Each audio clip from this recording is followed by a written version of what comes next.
मेरे पिछले वीडियो में आपने देखा है कि ड्रोन के लिए कैसे रेडियो ट्रांसमीटर और रिसीवर बनाए जाते हैं और मेरे व्यूअर्स का ओपिनियन था कि वो एक ऑफिशियल था और दिखने में भी डिसेंट लुक था। अगर आपने मेरे प्रीवियस वीडियो अब तक नहीं देखा है तो मैं आपको बताना चाहता हूँ उस वीडियो को ज़रूर देखिए। और उसके साथ ही साथ आप जानते ही है ये एक ड्रोन के वीडियो सीरीज चल रहा है, तो आज के सीरीज़ में आप देखेंगे कि ड्रोन के फ्लाइट कंट्रोल सिस्टम को कैसे कॉन्फ़िगर किया जाते हैं। और मैं वादा करता हूँ अगर आप इस वीडियो को शुरू से अंत तक ध्यान से देखें तो आप अपने लिए एक कमर्शियल ड्रोन बना सकते हैं, वो भी बहुत ही कम कीमत पर। और उसके साथ ही साथ मैं आपको बताना चाहता हूँ कि मेरे फ्लाइट कंट्रोल सिस्टम बिल्कुल कमर्शियल सिस्टम की तरह ही काम करेंगे। ओके, चलिए वीडियो को शुरू करते हैं। ये वीडियो JLC PCB और EasyDay द्वारा स्पॉन्सर किया गया है और मैं अपने PCB बनाने के लिए पिछले 5 ईयर्स से EasyDay का उपयोग कर रहा हूँ। उसी तरह आज के ड्रोन के PCB भी मैं EasyDay सॉफ्टवेयर में बनाया था। ये बिल्कुल मुफ्त है, यह तक कि आप अपने PCB को EasyDay से JLC PCB पर ऑर्डर कर सकते हैं। JLC PCB आपके लिए एक बेहतरीन ऑफर लेकर आए हैं। पहली बार जब कोई नया यूजर JLC PCB वेबसाइट पर रजिस्टर करते हैं तो उसे $18 के मुफ्त कूपन मिलेगा। दूसरे ओर आपको SMT ऑर्डर पर हर महीने मुफ्त कूपन भी प्राप्त होंगे। सो बिना अधिक समय बर्बाद ना किए JLC PCB वेबसाइट पर जाके आज ही रजिस्टर कीजिए और फायदा लीजिए। लिंक डिस्क्रिप्शन बॉक्स में है। ड्रोन बनाने के टाइम में अधिकतम लोग फ्लाइट कंट्रोल सिस्टम में गलतियां करते हैं और आप उस गलतियों को ना करें, उसी के लिए आइए समझते हैं कि फ्लाइट कंट्रोल सिस्टम सही में कैसे काम करते हैं। मैंने आपके लिए फ्लाइट कंट्रोल सिस्टम को 2 भागों में डिवाइड किया है, जिनमें से एक रिसीवर सेक्शन है जो मेरे ट्रांसमीटर से सिग्नल को रिसीव करेंगे और दूसरे सेक्शन उस सिग्नल को कलेक्ट करके एवरीथिंग कंट्रोल करेंगे और उस दूसरे सेक्शन का नाम है मल्टी-वी/फ्लाइट कंट्रोल सिस्टम। मल्टी-वी सेक्शन का काम है ड्रोन को स्टेबल रखकर एक सही फ्लाइट का एक्सपीरियंस देना।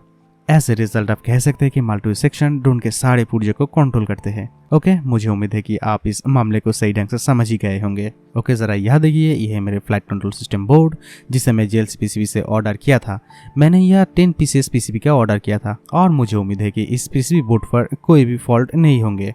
उसके बाद सभी माइक्रो कंट्रोलर और मॉड्यूल को सही वोल्टेज देने के लिए सबसे पहले मैंने यह एक AMS 11175 वोल्ट रेगुलेटर IC का उपयोग करने वाला हूँ। फिर मैं देखना चाहता हूँ कि क्या इस IC से सही 5 वोल्ट आउट हो रहा है, और देखिए इस IC से 5 वोल्ट सही ढंग से मुझे प्राप्त हो रहा है। इसके मतलब है कि अब मैं सभी मॉड्यूल्स और माइक्रो कंट्रोलर को इस बोर्ड में माउंट कर सकता हूँ। एक मल्टी-वी ब्रेन सेक्शन के रूप में मैंने यहाँ एक SMD Atmega 3280p IC का उपयोग करने वाला हूँ। जरा रुकिए, SMD IC देखकर डरने की कोई बात नहीं है। आप चाहे तो Arduino Nano भी यह इस्तेमाल कर सकते हैं, जैसे मैंने अपने पिछले वीडियो में किया था। इस IC का उपयोग Arduino Nano में किया जाते हैं।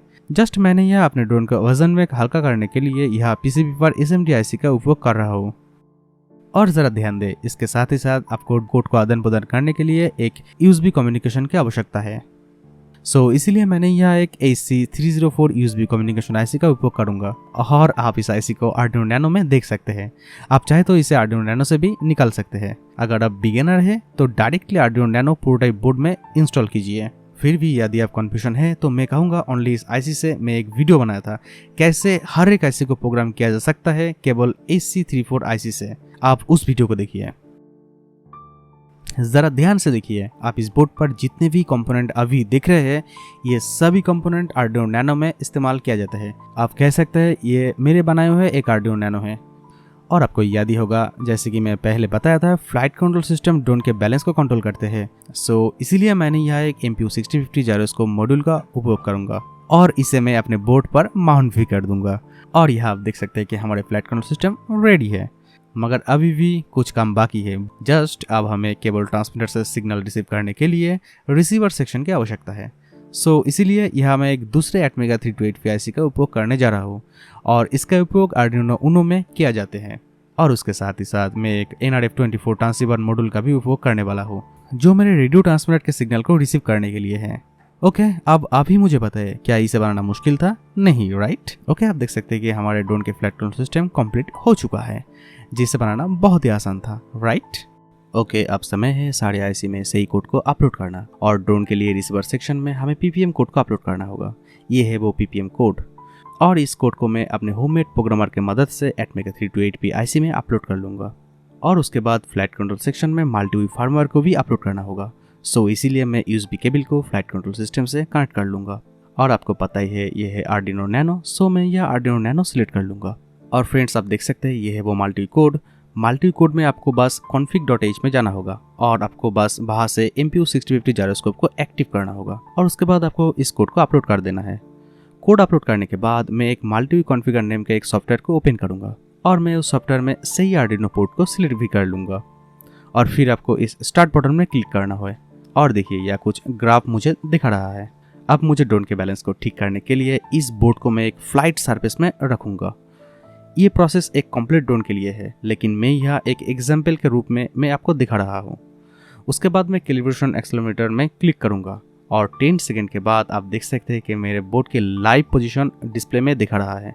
मल्टीवी एक ऐसा प्लेटफॉर्म है जिसके माध्यम से आप ड्रोन, हेलीकॉप्टर, प्लेन और भी बहुत कुछ कैलिब्रेट कर सकते हैं। अब ये देखने के समय है क्या मेरे ट्रांसमीटर से सही सिग्नल मेरे रिसीवर रिसीव कर पाएंगे। इसलिए मैं सॉफ्टवेयर के अंदर एंगल मोड में स्विच 1 और हॉरिजॉन्टल मोड में स्विच 2 को सिलेक्ट कर लूँगा और उसके बाद मैं इन सभी सिलेक्शन को राइट किया और फिर सारे कॉन्फ़िगर को रीड करके आर्डिनो में कॉन्फ़िगर कर दूंगा। और देखिए जब भी मैं अपने ट्रांसमीटर से सिग्नल भेज रहा हूँ तो यह सही वैल्यू दिखा रहा है और यह है सबसे बड़ा प्रूफ कि मेरे ट्रांसमीटर मेरे फ्लाइट कंट्रोल सिस्टम से सही ढंग से कनेक्ट हो चुका है। अब मैं फिजिकल रूप में इसे सही ढंग से चेक करने वाला हूँ ये देखने के लिए क्या ये सही ढंग से काम कर रहे हैं या नहीं। मेरे मामले में मैं यह 4 ब्रशलेस मोटर का उपयोग करने वाला हूँ और ये ब्रशलेस मोटर एक प्रोफेशनल ड्रोन के लिए बढ़िया है और इस टाइप के मोटर आमतौर पर खराब भी नहीं होते। और आपको पता ही है इस मोटर को चलाने के लिए हमें 4 ESC की भी आवश्यकता है और मैंने यह 30 एम्पेयर के ESC का उपयोग करने जा रहा हूँ। मैं इस ESC के हर पॉजिटिव और नेगेटिव वायर को अपने बोर्ड से कनेक्ट कर लूंगा और फिर मैं ESC के सिग्नल केबल को भी इस बोर्ड से जोड़ दूंगा ताकि फ्लाइट कंट्रोल बोर्ड से हर एक मोटर को सही सिग्नल मिल पाए। और उसके बाद जब मैं थ्रॉटल को 0 और यह सिग्नल को 255 पर सिलेक्ट कर रहा हूँ और इसे 3 सेकंड होल्ड कर रहा हूँ और ठीक उसी समय में मेरे मोटर घूमना स्टार्ट हो जाता है और जिस मोटर को मैं सही ढंग से कंट्रोल भी कर सकता हूँ। अब हमें एक सही फ्रेम की आवश्यकता है जिसमें मैं सारे कंपोनेंट को फिट कर सकूँ। तो अगले वीडियो में अब देखेंगे कि ड्रोन के लिए एक सही बॉडी कैसे बनाए जाते हैं और इसे सही ढंग से कैसे उड़ाए जाते हैं। तो गाइस ये था इसका एक छोटे मोटे वीडियो। अगर आपको इस वीडियो पसंद नहीं आया तो आप बेशक डिसलाइक कर सकते हैं और अगर इस वीडियो आपको पसंद आया तो मेरे चैनल को सब्सक्राइब कीजिए। मिलते हैं नेक्स्ट वीडियो में। घर में रहे और सेफ रहे।